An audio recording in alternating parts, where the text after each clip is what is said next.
생생뉴토크 첫 소식입니다. 오늘부터 4.13 총선에 출마할 후보자 등록이 시작됐습니다. 이제 본격적인 총선 경쟁이 펼쳐지는 건데 접수를 마친 후보자들은 저마다 필승 의지를 다졌습니다. 성승환 기자입니다. 20대 총선 후보자 등록이 시작된 오전 9시. 전국 253개 지역구 선거관리위원회에는 신청 서류를 접수하는 발길이 이어졌습니다. 유권자들의 선택을 기다리는 후보들은 누구보다 열심히 지역을 위해 뛸 것을 약속했습니다. 현재 추진 중에 있는 많은 지역의 현안 사업들이 있습니다. 이번에 한 번 더 우리 순천 시민님들께서 제 손을 잡아주시면 제가 꼭 마무리를 좀 짓고 싶습니다. 대구 시민 여러분들, 또 순천 구민 여러분들께서 이제는 이 대구 모시마한테 한번 마음을 열어주실 때가 되지 않았나. 역대전적 2승 2패. 5번째 접전을 치르는 서대문갑 여야 후보들은 마지막 결승전에 정치 생명을 걸었다며 필승 의지를 내비쳤습니다. 만약에 한 표라도 지면 보따리 싸가지고 사실은 정치를 접어야 되는 상황이 돼 있으니까 정말 비장한 각오로. 분들이 이미 인물에 대한 검증이 충분히 끝났다고 봅니다. 그래서 바로 이번에 5차전 결승전에서 결국 최후의 선택을 하는 거기 때문에. 여론조사에서 상대에 다소 밀리는 것으로 나타난 후보들은 민심과의 소통을 내세우며 막판 역전을 다짐했습니다. 저는 민심을 더 믿기 때문에 저를 향한 민심을 다시 더 열심히 소통하고 또 좋은 정책을 가지고 확실하게 승부를 펼치겠습니다. 열심히 최선을 다하겠습니다. 저는 충분히 이길 수 있다고 확신합니다. 선수 교체, 대한민국과 마포를 위하여 바꿔야 합니다. 지역도 지지도도 떠나 모두가 한 목소리로 외치고 있는 총선 필승.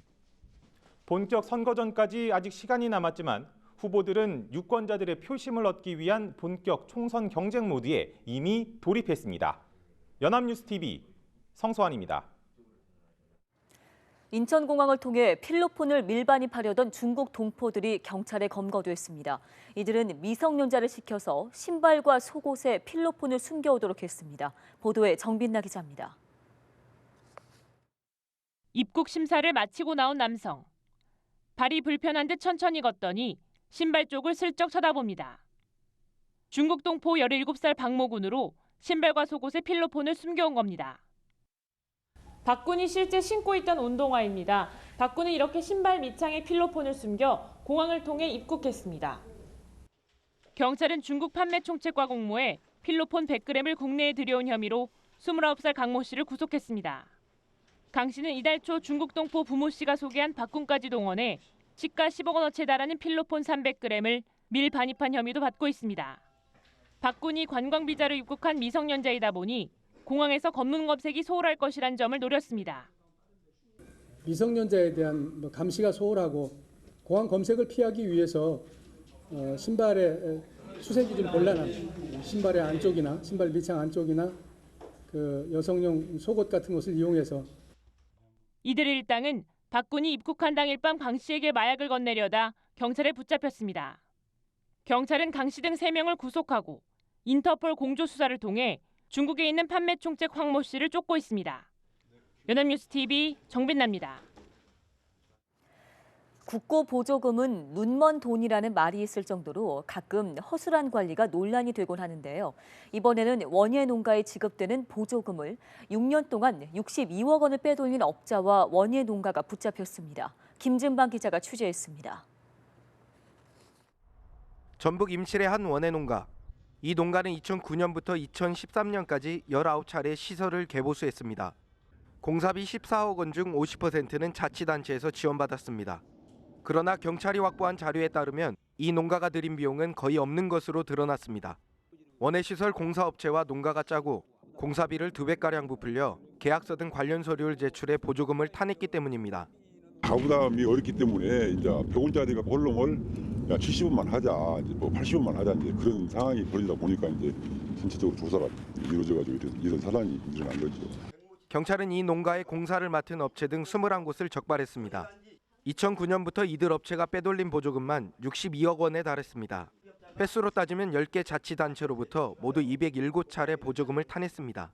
피해자들은 계약서상의 자재보다 저렴한 가격의 재료를 활용해 공사비를 대폭 낮췄습니다. 원예 시설은 대부분 하우스로 돼 있기 때문에 파이프의 규격이나 시공 방법 등에 따라 공사비도 천차만별이어서 공사비를 쉽게 부풀릴 수 있었습니다. 자재비 원가와 인건비를 부풀리고 공사 기간을 연장하는 방법으로 총 공사 금액을 부풀린 것입니다. 경찰은 공사업자 21명과 농민 60명을 입건하고 보조금을 받는 과정에서 공무원이 연루됐는지 수사를 확대할 예정입니다. 연합뉴스 김진방입니다. 마치 화상을 입은 것처럼 과수의 잎과 줄기를 고사시키는 화상병이라는 무서운 외래 세균병이 지난해 국내에서 처음으로 발생해 과수 농가에 큰 피해를 줬습니다. 전파력이 워낙 강하기 때문에 적기 방제가 시급하다는 지적입니다. 강창구 기자가 현장 취재했습니다.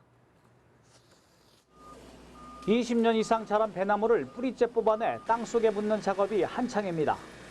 화상병이란 외래 세균병에 걸린 나무들을 마치 구제역에 걸린 가축처럼 모조리 매몰 처리하는 겁니다.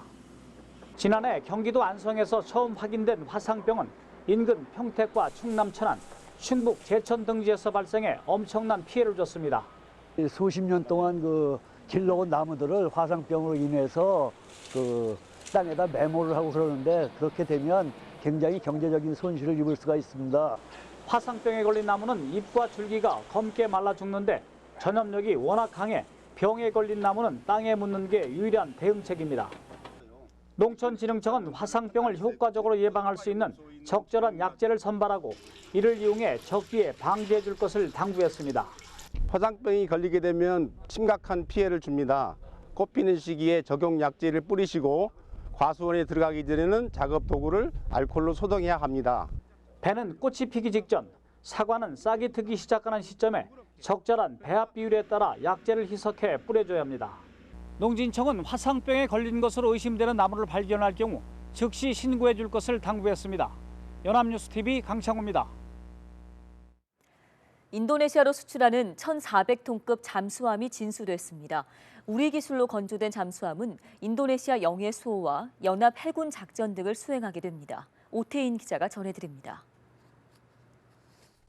길이 61m 잠수함이 푸른 바다를 가르며 위용을 드러냅니다. 대우조선해양이 독자 개발해 해외 수주에 성공한 1,400톤급 잠수함입니다. 국내 방산 수출 사상 최대 규모인 11억 달러에 수주한 세척 중 첫 번째 함입니다. Ya jelas, ya kalau kita membuat kapal perang jelas untuk mempertahankan negara di negara manapun, ya. 이 잠수함은 40명의 승조원을 태우고 연료 보급 없이 1만 해리 운항이 가능합니다. 부산항에서 출발해 미국 LA항을 왕복할 수 있는 거리입니다. 디젤 잠수함의 생명인 뛰어난 자막 능력이 적용된 것입니다. 이날 열린 진수식에는 인도네시아 국방장관, 해군 관계자, 대우조선 정성림 사장 등 60여 명이 참석해 양국 간 우호를 다졌습니다. 대우조선의 독자 기술로 개발된 잠수함을 대한민국 최초로 수출하게 되었다는 것과 그다음에 전 세계적으로 5번째로 우리나라가 잠수함 수출국이 되었다는 점에서 상당한 의미를 가지고 있습니다. 이 잠수함은 2대가 더 건조돼 내년부터 순차적으로 인도네시아 해군에 인도될 예정입니다. 연합뉴스 오태인입니다.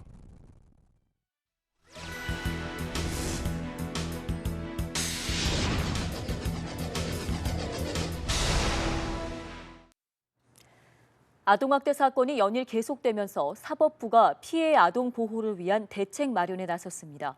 아동보호 재판을 담당하는 전국의 판사들은 학대로 상처받은 아이들을 보호하기 위한 다양한 방안들을 논의했습니다. 강민구 기자입니다. 부모에게 감금돼 있다가 탈출한 인천 11살 딸 학대 사건을 시작으로 폭력과 무관심 속에서 희생당한 아이들이 속속 확인되면서 국민들은 큰 충격에 빠졌습니다. 실제 학대로 인한 피해 아동들이 법원에 보호를 요청하는 일도 꾸준히 늘고 있는 상황. 대법원은 이 같은 아이들에게 적극적인 보호 조치가 무엇보다 필요하는데 의견을 같이 하고 아동 보호 재판을 담당하는 전국의 판사 30여 명을 대상으로 교육에 나섰습니다. 사법연수원은 아동보호재판장 연수를 통해 아동보호 절차와 피의자 보호명령제도 등을 적극적으로 활용하는 방안을 논의하기로 하였습니다. 처음으로 열린 실무연수 자리에서 이들은 재판 과정에서 경험한 각자의 경험들을 공유했습니다. 또 아동보호 전문기관과 의료기관으로부터 보호 처분을 받은 아이들이 어떻게 생활하고 어떤 치료를 받는지를 들으며 협력 방안을 고민하는 한편 개선해야 할 법률은 없는지 심도 깊은 논의를 이어갔습니다. 특히 아이들이 유년 시절의 상처를 씻고 건강한 사회인으로 성장할 수 있도록 법원은 보호기간이 끝나는 날까지 주의 깊게 살펴보기로 의견을 모았습니다. 연합뉴스 TV 강민구입니다. 부산 서구가 65세 이상의 어르신들을 주차 도우미로 고용을 해서 불법 주정차를 막는 데에 큰 효과를 보고 있습니다. 노인 일자리 창출에도 한몫을 하고 있습니다. 김선호 기자입니다. 부산 서구 충무동 새벽시장 앞 도로입니다. 길가에 주차된 트럭 때문에 시민이 도로 가운데까지 나와서 버스를 타는 아찔한 장면이 벌어집니다. 인근에 시장이 있다 보니 주변은 불법 주정차 차량으로 종일 몸살을 앓습니다. 여기는 충무동 중에서도 가장 교통량이 많고 불법 주차가 아주 많은 곳입니다. 저희들이 나와가지고 불법 주차하는 차량들을 단속은 못하지만 안내를 해서 질서를 좀 잡는 데 도움을 주는 일을 하고 있습니다. 서구는 부산에서 처음으로 어르신 주차 도우미 제도를 운영해 좋은 반응을 얻고 있습니다. 이번 달 2일부터 주차 도우미로 선발된 65세 이상 노인 6명이 새벽 시장과 초등학교 주변에서 불법 주정차 계도와 홍보 캠페인을 벌이고 있습니다. 이들은 단속 위주의 불법 주차 계도가 아니라 직접 차량에 붙은 전화번호로 차주에게 연락해 이동 주차를 유도합니다. 그래도 차를 빼지 않으면 경고장을 붙이는 게 다입니다. 그럼에도 불법 주정차 차주들은 연세 지긋한 주차 도우미의 말을 쉽게 거역하기 힘듭니다. 이 사업 시행 이후에 불법 주정차가 눈에 띄게 줄어들었으며 어르신들은 일자리를 갖게 되어서 일석이조의 효과가 나타나고 있습니다. 서구는 피서객이 몰려 불법 주차가 심각한 성수기 송도 해수욕장에도 어르신 주차 도우미 사업을 확대 시행하기로 결정했습니다. 연합뉴스 김선호입니다. 전세난을 피해서 서울을 떠나 경기도로 가는 사람들의 행진이 계속되고 있는 것으로 나타났습니다. 통계청이 발표한 2월 국내 인구 이동 동향을 보면 지난달 경기도의 순유입 인구는 9,794명으로 조사되면서 전국 17개 시도 가운데 가장 많았습니다. 다음으로 많은 제주는 1,738명이 순유입되면서 역대 최고치를 기록했는데 이는 제주도의 국제관광도시화와 함께 연예인 이주 등으로 관심이 늘어났기 때문으로 풀이되고 있습니다. 우리나라에서 봄이 가장 먼저 찾아오는 남녘 제주에는 벚꽃과 유채꽃 등 봄꽃이 한창입니다. 제주에서 열리는 다양한 봄꽃 축제와 제주의 꽃 구경 포인트를 소개해드립니다. 전지혜 기자입니다.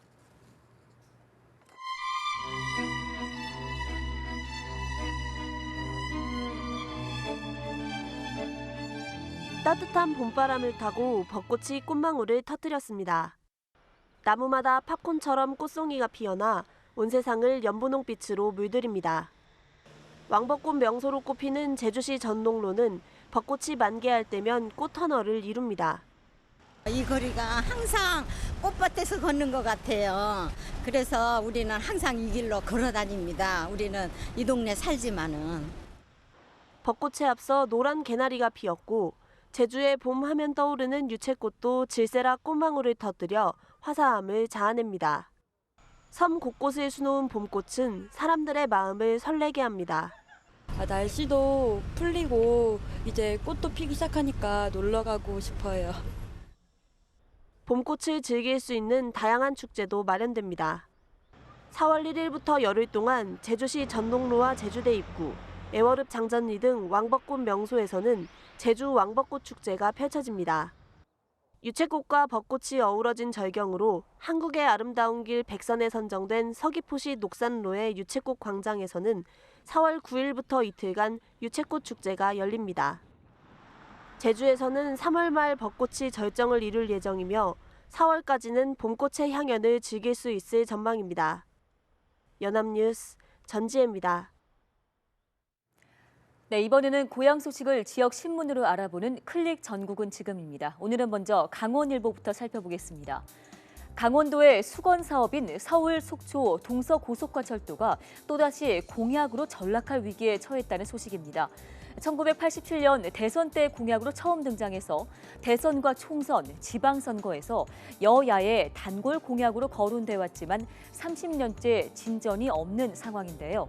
2011년 제2차 국가철도망 구축 계획에 전반기 착수 사업으로 포함이 됐고 기획재정부와 한국개발연구원 KDI는 2014년 5월 네 번째 예비 타당성 조사에 착수를 해서 2년 가까이 분석 작업을 진행하고 있습니다. 당초 지난해 6월에는 점검회를 열고 늦어도 올해 안에는 사업이 확정될 것으로 전망이 됐었지만 차일피일 미뤄지고 있는 상황입니다. 강원도와 국토교통부는 경제성은 이미 충분하다는 입장이지만 KDI는 용역 결과가 나온 지 1년이 넘도록 예타 점검 회의조차 미루면서 시간을 끌고 있습니다. 매일신문입니다. 대구시가 2018년까지 시내버스의 절반을 저상버스로 바꾸기 위해서 노력을 하고 있지만 정작 현실에서는 이 저상버스를 이용할 수 없는 경우가 많습니다. 대구시에 따르면 지난해 말 기준으로 전체 시내버스 중 저상버스는 21%를 차지하고 있지만 정작 노인이나 장애인 등 교통약자들은 이 저상버스를 이용하기가 쉽지 않습니다. 그 원인은 승강장 앞에 자전거 도로가 있어 저상버스까지 접근하기가 쉽지 않기 때문인데요.